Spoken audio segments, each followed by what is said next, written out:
కొరకే పరిశుద్ధుడా నీ కృపనిచ్చినావు.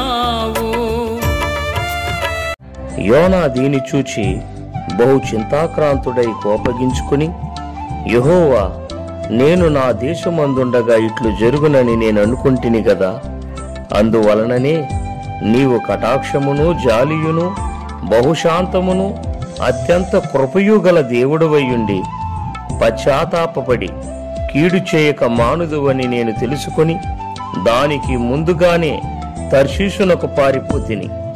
నేనిక బ్రతుకుట కంటే చచ్చుట మేలు. యెహోవా, నన్నిక బ్రతుకనీయక చంపుమని యెహోవాకు మనవి చేసెను. అందుకు యెహోవా, నీవు కోపించుట న్యాయమా అని అడిగెను. అప్పుడు యోనా ఆ పట్టణములో నుండి పోయి దాని తూర్పు తట్టున బస చేసి అచ్చట పందిలి ఒకటి వేసుకొని పట్టణమునకు ఏమి సంభవించునో చూచెదనని ఆ నీడను కూర్చొని ఉండగా, దేవుడైన యెహోవా స్వరచెట్టొకటి ఏర్పరచి అతనికి కలిగిన శ్రమ పోగొట్టుటకై అది పెరిగి యోనా తలకు పైగా నీడ ఇచ్చినట్లు చేసెను. ఆ స్వరచెట్టును చూచి యోనా బహు సంతోషించెను. మరుసటి ఉదయమందు దేవుడు ఒక పురుగును ఏర్పరచగా అది ఆ చెట్టును తొలిచినందున చెట్టు వాడిపోయెను. మరియు ఎండకాయగా దేవుడు వేడిమి గల తూర్పు గాలిని రప్పించెను. యోనా తలకు ఎండ దెబ్బ తగలగా అతడు సొమ్మసిల్లి బ్రతుకుట కంటే చచ్చుట నాకు మేలనుకొనెను.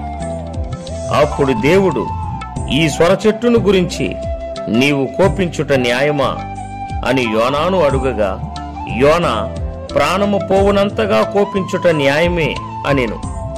అందుకు యెహోవా, నీవు కష్టపడకుండాను పెంచకుండాను ఒక రాత్రిలోనే పుట్టి పెరిగి ఒక రాత్రిలోనే వాడిపోయిన ఈ స్వరచెట్టు విషయములో నీవు విచారపడుచున్నావే.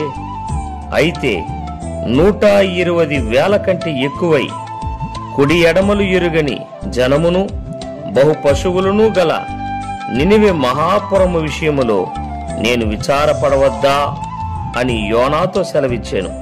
నీ పరిచర్యను చేయుట కొరకే పరిశుద్ధుడా నీ కృపనిచ్చినావు.